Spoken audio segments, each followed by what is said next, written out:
Welcome back. You are still watching The Globe. We continue with our focus on a big story on the international front, and that, of course, is the release of former Vice President of the Democratic Republic of Congo, Jean-Pierre Bemba. We are now joined by Izak Khomo, a political commentator on African issues, who's also a colleague here at Channel Africa.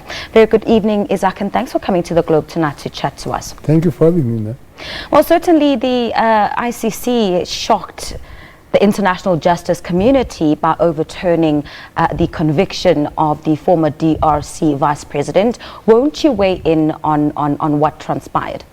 Sorry, was that one time? Well, not transpired. Yes. Well, what transpired is just what transpired. I mean to say that it's certainly not easy for people to accept that. Well, it's not feeling easy for people to accept that. But I mean, the most important, the question that people are asking was that, was the whole case overturning, was it in pursuance of justice? Or is it in pursuance of a political agenda? And what do you make of that? Well, personally, looking at the whole thing, you know, I'm very skeptical, you know, and I'm very skeptical and sarcastic, you know. It's there's a political agenda involved. Certainly. I mean, the former vice president of the Ivory Coast is still held at the detention at The Hague. How different would you say his treatment is to what we've seen the treatment to have been of the former DRC vice president? That's bugbo, is it? I mean to say that the first thing that they're facing same charges of crimes against humanity, charges of rape, and those being perpetrated by their forces.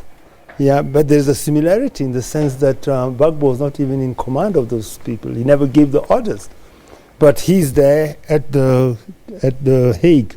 But funny enough is this, that with the post-election violence, the violence was not even started by Gbagbo's forces.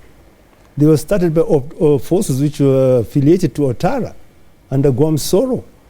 And with the investigations that took place within the Ivory Coast, it's known very well that most of the killings, over 75% of the killings, were done by Ouattara's forces. Yeah, but I mean, say Ouattara is not there. None of his lieutenants is there. But even though the case of Gbagbo, you know, even when it went to the court, it was very weak, in the sense that they had to take the case to the court for about 3 times, and it's only on the third occasion that the court said there are enough charges for the case to be heard. Yeah, and now that the prosecution case has finished, the prosecution case was very weak.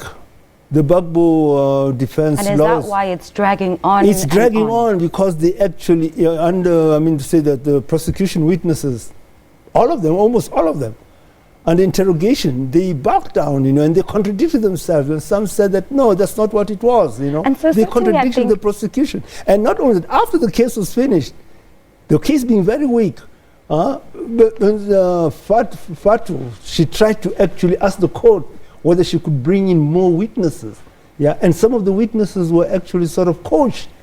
So now that is it, you know, you find that really what is it about this ICC. In fact, the case with these 2 cases, they've actually put the ICC on the spot more than the 2 people. I was about to say that the prosecutor's office is certainly it's backtracking. It's seeing a major setback, not just with this conviction that's been overturned, but certainly other cases. Yes, exactly. I mean, you say the thing that is the ICC, I mean, the backtracking, I mean, the Gbagbo case, I mean, to say that it's very weak. I mean, the Gbagbo defense have actually requested that the case be thrown out. Yeah, but that it is. It's over 3 to 4 months now. The case, the defense case has not started. You know, there are technicalities. Yeah, and Gbagbo has said that he does not want any defense lawyer. He knows the case so well. He's going to defend himself. But people are waiting and people are looking at the ICC. There are many things about Gbagbo's case which really sort of cast very bad, which cast the ICC in a very bad image.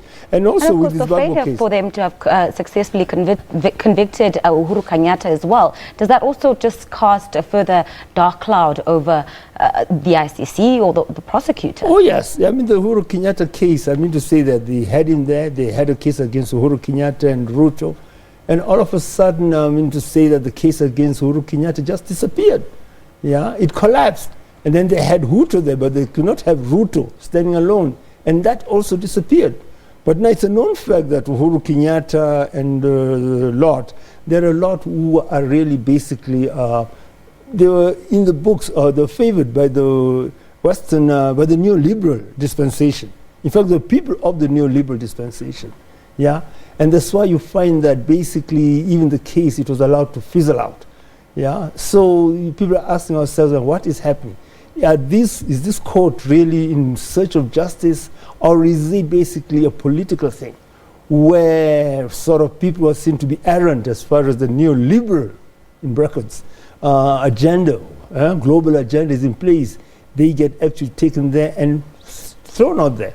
And again, you find that with the Gbagbo case, there's a very scandalous thing where there was a letter written by former Assistant Secretary of State of America, Henry Cohen.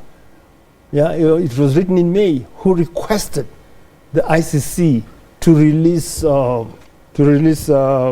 Jean-Pierre Bemba so that he can go and contest the elections. In the very corrupt country of DRC. And speaking of those elections, I think the former vice president will be keen to get back into the thick of things in terms of politics, looking currently at what's been happening at the DRC, elections having been moved, David Kabila backtracking on. There's plenty happening. It's going to cause a lot of political instability. I won't talk about about Kabila because there's a lot involved there that's not been said. But I'm interested that looking at the whole issue of Jean-Pierre Bemba, basically there's logistics in place in the DRC to actually start campaigning. Now this was done before even even him being acquitted. And do you think so it means that people expect him to be acquitted. But then there is something. I mean, people. There is something. I mean, the man will not be able even to stand for presidency. And simply because there is a clause in the Constitution and the laws of the DRC say that any candidate of a presidential candidate should be resident in the country for over a year, for at least a year prior to the elections. And where was the man? He was not resident in the country. And what would his options be just in terms of trying to maneuver around getting back into the game of politics where oppositions are concerned? Do you think he would, be going into discussions with some opposition leaders? Well, the opposition leaders, there's almost no opposition leaders. There's only one opposition leader, and that is Tshisekedi. Because the other one was very popular, Katumbi, who was actually the favorite of the Americans. This whole thing about this letters going to say that the man should be released, it came when there was a caveat placed on Katumbi. Katumbi was the governor of Katanga. He was very powerful, and he had taken a very big visit to the USA. He had met Tillerson, the former Secretary of State, before he was thrown out by Trump. And he had met some very important people and also some very important institutions. The Atlantic Center, which is a CIA extension. He has been there, talked to them. But then when he eventually got there, they said that, my dear man Katumbi, you cannot be a presidential candidate. Under the Constitution, a presidential candidate is supposed to have only one citizenship, and you have got citizenship of two countries. He's an Italian citizen, and he couldn't run away from that. So there's a caveat. So they say that. That's when they actually sort of first tried the thing of bringing in of Jean-Pierre Bemba, and also the logistics. The logistics are there for him to start campaigning. But then they say that the man has not been in the country for over a year. And number two, he's got a second charge, the charge of tampering with witnesses, where he was sentenced for 5 years. Now, the law in DRC says that a presidential candidate should not have served for a charge, a prison term of over 1 year. 1 year, if it's over 1 year, he's not eligible. Now, the guy was sentenced to 5 years. That's why they're saying they're going to listen to this appeal over this tampering. Maybe they're going to throw it out, but the way it goes, they're going to throw it out. But how is he going to get over the fact that he's not been in the country for the last 10 years? Something he certainly can't just get over. So basically, that's it's, yeah, well, you know what, it actually sort of, there's problems there as far as him being a presidential candidate, yeah? But then it only leaves one man, that is Tshisekedi, yeah, Etienne Tshisekedi's son. But there again, he has not got that national appeal due to his party for a long time, it being a tribal party, yeah, of the Kasai people, Indeed. of the Lunda people. That is a very big problem, yeah? And that the Congolese, they do not like that Lunda's superiority, yeah? So he will not have that total. So now there is a problem with really the Congo DRC elections that people don't know about. Yeah, certainly. We're not even sure if they will keep getting pushed back or whether they'll happen at all. No, they'll happen. They'll happen. And just to quickly come back to the story of the day, of course, the victims. We saw in a clip earlier on, there's just a huge outcry. Victims of these war crimes wanting to see justice. There's no reparations. There's no recourse for them. Certainly, the ICC has to do more from a humanitarian perspective. You know, I mean to say the thing about the whole thing about the ICC, you know, which actually sort of looks at the ICC, they being actually some part of the, being more of a political organization or having political affiliation in the case. Why is it that it's when only after the sort of the release of Jean-Pierre Bemba that they are going to say they're going to give these victims 1 million? But that 1 million was there from 2013. Indeed. But why are they giving them the thing now? Is it that sort of to shut them out so they do not cry? Yeah, that's what happens to us Africans. You know, we Africans, when we are being mistreated, yeah, people above, you know, they actually throw money at you. It's like the Marikana widows. You know, somebody says they're going to give you money so that you can keep quiet and just go away, go home. The whole thing gets finished there. But you know, is the ICC equipped to deal with issues like these on a humanitarian level? No, it's there. It's part of the thing there. But now the time, why now? Why couldn't they do it from 2013? Yeah? And the most important thing is this, that the whole thing has got to go through transitional justice, you know. Somebody's got to be made answerable for that. Okay, Jean-Pierre is not. Yeah? Fair enough. But again, Jean-Pierre Bemba has got another case. His people killed pygmies and ate them within the DRC.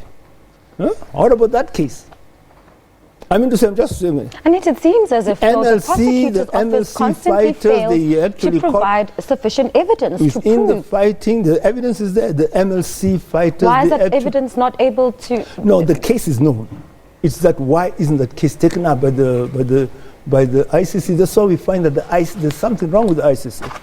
This case was a case of what happened in the CAR. And then the court says, appeal court says that, okay, he was not in command. But indeed, Charles Taylor was not in command of Fode Sanko's forces.